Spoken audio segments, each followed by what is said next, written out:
Hola a todos, soy el doctor Luis Keller, cardiólogo de la ciudad de Rosario, y quiero agradecer a la Federación Argentina de Cardiología por dejarme participar en este curso bianual y al Comité de Cardiopatía Isquémica del cual soy miembro. Y el tema que voy a hablar es síndromes coronarios agudos sin elevación del segmento ST. Como saben, la fisiopatología de los síndromes coronarios nacen en una placa vulnerable, con un core lipídico importante, con macrófagos, y hacen que esta placa vulnerable ante ciertas situaciones puede sufrir lo que se llama una disrupción de placa, teniendo una oclusión total de la arteria, un trombo oclusivo, dando un infarto con elevación del ST y una obstrucción menor o fisura menor, donde ese trombo no va a tener la oclusión total y nos va a dar una angina inestable, un infarto sin elevación del ST, de acuerdo al nivel de troponina. Y este término de la aterotrombosis, que dijimos es la súbita disrupción de la placa, ya sea por una ruptura o una erosión, que lleva a la activación plaquetaria y a la formación de trombo. Entonces, la aterotrombosis es la condición fundamental que resulta en eventos que llevan al infarto, al ACV isquémico o a la muerte vascular. Y todo nace de los factores de riesgo que van a generar la disfunción endotelial. Por eso a mí me gusta decir que la disfunción endotelial es el riesgo de los factores de riesgo. Ya tanto factores de riesgo tradicionales como no los no tradicionales, factores locales, la predisposición genética o incluso factores desconocidos van a hacer que esta disfunción endotelial pueda generar lesión vascular y remodelado, inflamación, vasoconstricción, trombosis y ruptura o erosión de la placa. También sabemos que la aterotromosis es una enfermedad arterial sistémica que involucra la íntima de las arterias de mediano y gran calibre, carótidas, aorta, coronarias y arterias periféricas. Por esta razón, los pacientes que desarrollan una enfermedad aterosclerótica clínica en alguna de estas áreas tienen riesgo de padecer enfermedad coronaria. Por ejemplo, si un paciente tuvo un infarto, tiene 5 a 7 veces más posibilidad de tener un infarto, pero 3 a 4 meses más de tener un stroke. Los que tuvieron un stroke tienen 2 a 3 veces más posibilidad de tener un infarto y 9 veces más posibilidad de tener un stroke. Y los que tienen enfermedad arterial periférica tienen 4 veces más posibilidad de tener un infarto y 2 a 3 veces más de tener otro problema en sus arterias de miembros inferiores. En cuanto ya a los síndromes coronarios agudos, en el 2023 la Sociedad Europea publica las guías de síndrome coronario agudo. Ya no las divide, como fue la del 2017, infarto con elevación del ST, o la 2020, infarto sin elevación del ST, sino que engloba todas en una misma, ya que es un espectro de una misma evolución, de los cuales la presentación clínica puede ser oligoasintomática, con síntomas de dolor torácico en aumento o persistente, ya signos de insuficiencia cardíaca, llegando hasta la parada cardíaca. Y el electrocardiograma sí nos va a seguir definiendo si tiene depresión del ST o elevación o alguna arritmia maligna de este paciente.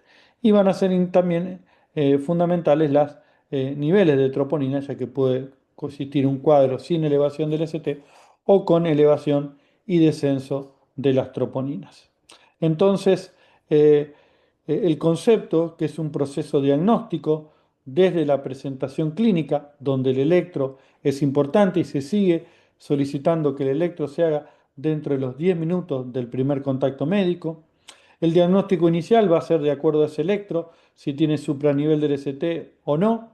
Vamos a tener pruebas adicionales como las troponinas cuando las necesitemos para llevar al diagnóstico inicial, final, de infarto con elevación del ST, infarto sin elevación del segmento ST, la angina inestable o bien descartar que ese paciente tenga un síndrome coronario agudo.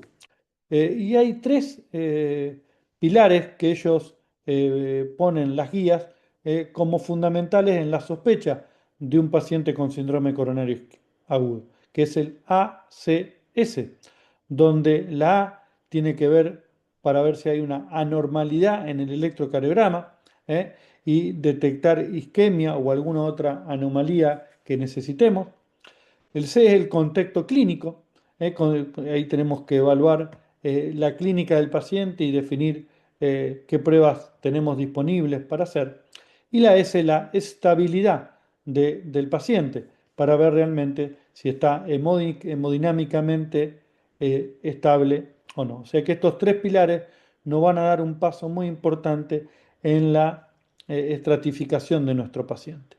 También son importantes, y lo define las guías ES 2023, el algoritmo para descartar o confirmar el diagnóstico, fundamentalmente en un paciente con sospecha de infarto o síndrome coronario sin elevación del ST y sin una indicación de una angiografía inmediata. O sea, tiene un electro que podemos decir que no es diagnóstico. Acá vamos a tener que tomar la conducta de las troponinas, y estas troponinas las podemos hacer la conducta a las 0 o 1 hora o a las 0 o 2 horas, y esto vemos si siguen, son bajas, si las troponinas son bajas y no hubo un aumento, descartar el síndrome coronario o el infarto sin elevación del ST. Si las troponinas son altas o en aumento, confirmarlo, y siempre en el medio un gris donde vamos a tener que observar al paciente y a lo mejor hacer algún otro estudio u otra determinación de troponina. En cuanto ya a los síndromes coronarios sin elevación del ST, sí definen las guías que si la localización del primer contacto médico sea un centro o no con hemodinamia, si no tiene hemodinamia que haya una ambulancia que pueda trasladarlo, y el centro con capacidad para hacer angioplastia. Y define eh, tres riesgos, tres categorías de riesgo. Los pacientes de riesgo muy alto, donde tienen inestabilidad hemodinámica o shock cardiogénico, dolor torácico persistente o recurrente refractaria al tratamiento farmacológico, insuficiencia cardíaca aguda, posiblemente secundaria a isquemia miocárdica, arritmias potencialmente mortales o parada cardíaca tras la presentación, complicaciones mecánicas o cambios dinámicos en el electroindicativo de isquemia. Estos son pacientes de muy alto riesgo, y como una indicación clase 1 es la estrategia invasiva inmediata, menos de 2 horas. Los pacientes con riesgo alto, que estos pacientes hay que trasladarlo, si no tuviera angioplastia, centro con angioplastia, derivarlo a un centro con hemodinamia. Y en estos son los que tienen ya un infarto confirmado, sin elevación del ST, basado en los algoritmos de la Sociedad Europea, fundamentalmente las troponinas, una puntuación Gray 140, elevación transitoria del segmento ST y cambios dinámicos en el CT y la onda T. Estos pacientes de riesgo alto necesitamos una estrategia invasiva temprana dentro de las primeras 24 horas como una indicación clase 2A, y una estrategia invasiva durante la hospitalización como una indicación clase 1. Y después está la tercera categoría, que son los pacientes sin riesgo alto, que son pacientes sin las características de riesgo alto o muy alto y un índice bajo de sospecha de angina inestable. Esto podemos ser que estos pacientes puedan tener una estrategia invasiva durante la hospitalización, o bien una estrategia invasiva selectiva, es decir, determinar a qué paciente voy a indicarle una cinecoronariografía. ¿Qué nos dicen las guías de este año, 2025, de la American Heart y de la American College? También acá define en 4 riesgos en su estratificación: paciente de muy alto riesgo, vuelvo a decir lo mismo, paciente con shock cardiogénico, con signos o síntomas de insuficiencia cardíaca, insuficiencia mitral, edema agudo de pulmón, angina refractaria o una inestabilidad hemodinámica o eléctrica. Pacientes de alto riesgo, también pacientes con un score de Grace mayor a 140, cambios dinámicos en el segmento ST y aumento de los valores de la troponina. En este grupo también habla de una estrategia invasiva rutinaria y como una indicación 2A, menos de 24 horas. En el anterior, eh, en el anterior grupo de muy alto riesgo coinciden las guías estas con las guías europeas, donde debería hacerse en forma inmediata dentro de las 2 primeras horas. El riesgo intermedio habla de un score de Gray 109 a 140, ausencia de síntomas isquémicos, que el paciente esté estable en valores de troponina, una indicación de hemodinamia en forma rutinaria y como una indicación 2A antes del alta dentro de las 72 horas.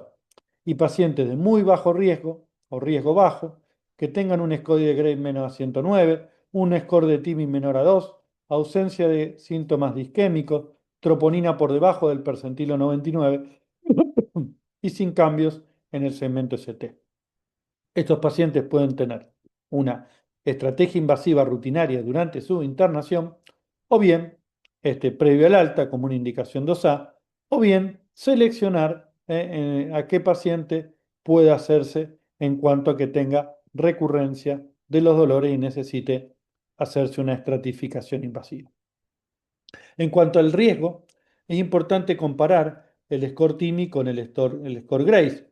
El score TIMI, que son los 7 parámetros en cuanto a que evalúan si las troponinas altas, si tiene enfermedad coronaria previa conocida mayor al 50%, si tiene 3 o más factores de riesgo en nuestro paciente, si tiene cambios en el segmento ST, si está tomando aspirina en los últimos 7 días, si tiene 2 o más dolor en las últimas 24 horas y si tiene más de 65 años.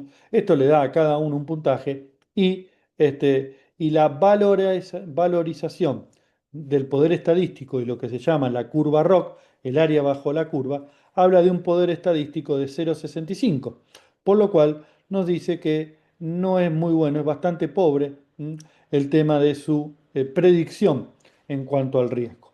Cuando usamos el score Grace nos evaluamos la presión arterial sistólica, la frecuencia cardíaca, los biomarcadores, el Kili Kimball al ingreso, si tuvo cambios en el segmento ST, la edad cada 10 años, si tuvo paro cardíaco al ingreso y la creatinina. En esto, fíjense que el poder estadístico, la curva ROC, es de 0,83, por lo cual no habla que es una muy buena correlación con el riesgo de nuestros pacientes. O sea que, como ya vimos las guías, tanto la europea como las americanas se basan más en el score Grace. Pero también hay que conocer el riesgo hemorrágico y lo que uno usa el score Crusade, donde habla distintos puntos como el hematocrito, la función renal, la frecuencia cardíaca, la presión sistólica, la enfermedad vascular previa, si es diabético, si tuvo insuficiencia cardíaca y el sexo. Y como ven, el poder estadístico, la curva ROC, el área bajo la curva, es de 0,71, lo cual lo habla como es bastante aceptable en la correlación con nuestro paciente. Pero también podemos usar la escala PRECISE DAP para definir en pacientes de alto riesgo eh, hemorrágico la duración de esa terapia de doble antiagregación, si es de 3 a 6 o podemos hacer el tratamiento estándar de 12 o más meses de acuerdo al riesgo isquémico de nuestros pacientes. Y acá evaluamos el hematocrito, los glóbulos blancos, la edad, la función renal, si tuvo sangrado previo. Si el paciente tiene mayor a 25 puntos, lo ideal es hacer una terapia antiagregante doble por tiempo corto, de 3 a 6 meses, y si es menos de 25, hacerla en forma estándar. Y también la escala DAP es para aquellos pacientes de alto riesgo isquémico, donde podemos hacerle una terapia mayor a 12 meses en aquellos pacientes. Si tienen estos pacientes mayor a 2 puntos de todos los ítems que tenemos acá. O sea, como ven, tenemos distintas estrategias, distintas categorías, no solo para evaluar el riesgo isquémico, el riesgo hemorrágico y a veces la duración de la doble antiagregación de nuestros pacientes. En cuanto al tratamiento antitrombótico, tenemos una amplia gama de un arsenal terapéutico realmente muy, muy importante. En cuanto al tratamiento antitrombótico de estos pacientes, la anticoagulación con infarto sin elevación de los CT, si el paciente va a ir a una angiografía menos de 24 horas, sería la heparina no fraccionada y la enoxaparina como una indicación 2A. Y en aquellos que la angiografía va a ir más de 24 horas, la fandoaparinux sería una indicación 1. Y esto es muy importante en cuanto al tratamiento, hacerle aspirina a nuestros pacientes, y en aquellos pacientes con síndrome coronario sin elevación del ST, sería indicado no estaría indicado el pretratamiento con un inhibidor PI12, y sería así una recomendación clase 3 realmente el no hacerlo. En cuanto a la elección de los inhibidores PI12, el prasugrel y el ticagrelor se encuentran por arriba del clopidogrel como clase 1 en este grupo de pacientes. Y la duración estándar es de 12 meses de la doble antiagregación y luego de 12 meses seguir con aspirina. Un poco las guías americanas también nos dicen lo mismo que la indicación fundamental es del prasugrel o ticagrelor sobre el clopidogrel y que el clopidogrel cuando no está disponible los anteriores eh, em, antiagregantes. En cuanto al pretratamiento, las guías se basan fundamentalmente en este estudio, el estudio ACOS, donde evaluó el prasugrel en pacientes que se presentaban con infarto sin elevación del ST. Se hacían 30 miligramos de prasugrel antes del estudio, se estudiaba y si se avanzaba el, con la angioplastia se hacían los otros 30 miligramos versus 60 miligramos una vez que conocida la anatomía. Y no hubo diferencias en cuanto al endpoint primario de eficacia en la comparación de otros grupos. Y sí hubo un aumento del riesgo de sangrado en aquellos pacientes que recibían pretratamiento. Y el otro estudio, el estudio Dubuis, que publicado en el 2020, donde comparó también la carga con ticagrelor en este grupo de pacientes sin elevación del ST y también vio que no hubo diferencias en cuanto al endpoint primario de muerte cardiovascular o eventos cardiovasculares. Entonces, un poco lo que se basan las guías en no hacer pretratamiento con un inhibidor PI12 hasta no conocer la anatomía coronaria. Cuando va a ser estudiado dentro de las primeras 24 horas. En aquellos pacientes que vamos a estudiarlo después de las 24 horas, sí se recomienda hacer doble antiagregación con aspirina y un PI12, no prasugrel, porque no conocemos la anatomía, con clopidogrel o ticagrelor en este grupo de pacientes. Entonces, los determinantes del tratamiento antitrombótico van a ser las características del paciente, la presentación clínica, las comorbilidades, tener en cuenta la diabetes, la insuficiencia renal, la enfermedad vascular periférica, qué medicación está haciendo, si está tomando algún anticoagulante nuestro paciente y el procedimiento. Y en esto tenemos que evaluar el riesgo isquémico y el riesgo hemorrágico de nuestros pacientes. Por eso hay distintas estrategias, como dijimos, hoy la estrategia estándar es 12 meses de doble antiagregación, pero también tenemos estrategias abreviadas, DAP, en aquellos pacientes con alto riesgo hemorrágico. Uno puede hacer una doble antiagregación por un mes, o por 3 meses, o por 6 meses, y luego seguir con monoterapia con un inhibidor PI12 o con aspirina. Hoy se prefiere suspender la aspirina. Y también tenemos la estrategia de desescalar la potencia de la doble antiagregación. Podemos el paciente esté tomando aspirina prasugrel o aspirina ticagrelor durante un mes, desescalar y luego seguir con aspirina clopidogrel. Como dijimos, son pacientes de alto riesgo hemorrágico.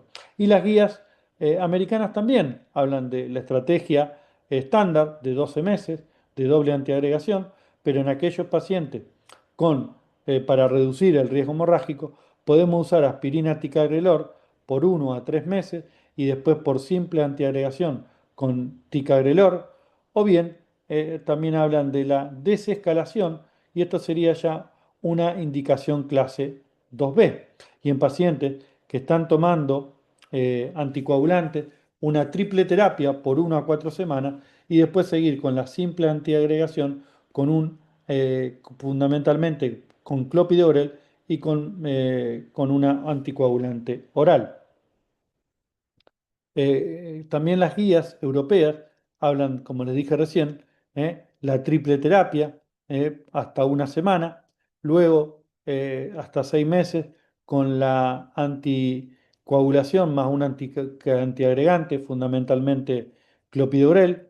Podemos seguir hasta los 12 meses y si no, después por el alto riesgo hemorrágico, seguir con monoterapia con un anticoagulante en este paciente, pero es una indicación 2B y la triple terapia en estrategia para reducir el riesgo isquémico, si tiene mucho riesgo isquémico, en vez de 1 semana, seguirlo hasta el mes y acá no suspenderlo y seguir la simple terapia, fundamentalmente clopidogrel con un anticoagulante, por 12 meses y después seguir con la monoterapia anticoagulante. Las guías americanas hablan de lo mismo, 1 a 4 semanas de doble antiagregación más anticoagulación y después seguir con un inhibidor PI12, fundamentalmente clopidogrel, y un anticoagulante de acción directa. Las guías europeas hablan de que cuando uno, y lo que usamos habitualmente en la Argentina, es un antagonista de la vitamina K, que el RIN sea menor a 2,5 en este grupo de pacientes. O sea, no llevarlo a 3 de RIN en estos pacientes que tengan una fibrilación auricular, un síndrome coronario agudo y lo estemos anticoagulando con una antivitamina K. En cuanto a los pacientes con enfermedad multivaso y tiene síndrome coronario agudo sin elevación del ST, la revascularización completa en el mismo acto es una indicación clase 2A y sabemos que en los pacientes con shock cardiogénico, o sea, con supra o sin supra a nivel del ST, la angioplastia inmediata a la arteria responsable es la indicación clase 1. Las guías también americanas hablan de solamente la revascularización de la arteria relacionada a infarto en el shock y en los pacientes estables con enfermedad de múltiple vasos. Habrá que evaluar la arteria que no es responsable y que tenga una obstrucción significativa para reducir el riesgo de muerte de infarto como una indicación clase 1 y la evaluación fisiológica pone como una indicación clase 2B. Y la cirugía para aquellos pacientes con enfermedad de tronco, enfermedad con disfunción ventricular izquierda severa o que tenga compromiso de múltiples vasos, con diabetes y que esté involucrada la descendente anterior. También hay apartado de poblaciones especiales, como pacientes con adultos mayores, pero acá se recomienda aplicar las mismas estrategias diagnósticas y terapéuticas que los pacientes más jóvenes. Y sí, se recomienda realmente acá evaluar la función renal en este grupo de pacientes, los tratamientos concomitantes, la fragilidad, la función cognitiva y las contraindicaciones específicas. Y en los pacientes con cáncer se recomienda una estrategia invasiva para pacientes con cáncer y síndrome coronario de alto riesgo, también que la esperanza de vida sea mayor a 6 meses. O sea que, como ven, en este grupo de pacientes, que tengamos una esperanza de vida mayor a 6 meses y necesite una hemodinamia, deberíamos avanzar en esa dirección. Y por último, los objetivos del tratamiento. Nuestros pacientes tratar de que logren un estilo de vida saludable con el abandono del hábito tabáquico, la dieta saludable, el ejercicio físico regular, lograr un peso adecuado y en algunos apoyo psicosocial. La continuidad de este tratamiento antitrombótico es fundamental, ya sea como dijimos, con una estrategia abreviada o desescalada o una estrategia estándar por 12 meses, el tratamiento hipolipemiante, la inmunización anual contra la gripe es fundamental y promover la adherencia al tratamiento farmacológico, lograr un objetivo en presión arterial menor de 130-80 milímetros de mercurio, un objetivo de LDL menor a 55 miligramos por decilitro y en aquellos diabético que la hemoglobina glicosilada sea menos de 7. Y como conclusión, en este grupo de pacientes, tenemos que evaluar, como dijimos, la estrategia ACS, esos tres pilares fundamentales, donde evaluamos el electro, el contexto clínico y la estabilidad del paciente. Una vez que definimos que tiene un síndrome coronario y sin elevación del ST, el abordaje invasivo, cuando dentro de las 2 primeras horas, 24 o durante la internación, eh, cómo hacerlo y evaluar el pretratamiento, donde dijimos si el paciente va a ir rápidamente a hemodinamia, no hacerlo, solamente aspirina, y si va más de allá de las 24 horas, hacerlo con la aspirina y un inhibidor PI12 que no sea prasural. Voy a evaluar las poblaciones especiales, como le dije, y luego actuar en prevención secundaria y rehabilitación cardíaca. Y lo importante es que la toma de decisiones clínicas deben estar centradas en las personas, ¿m? Para poder charlar con ellos y definir cuál es la mejor estrategia. Muchas gracias.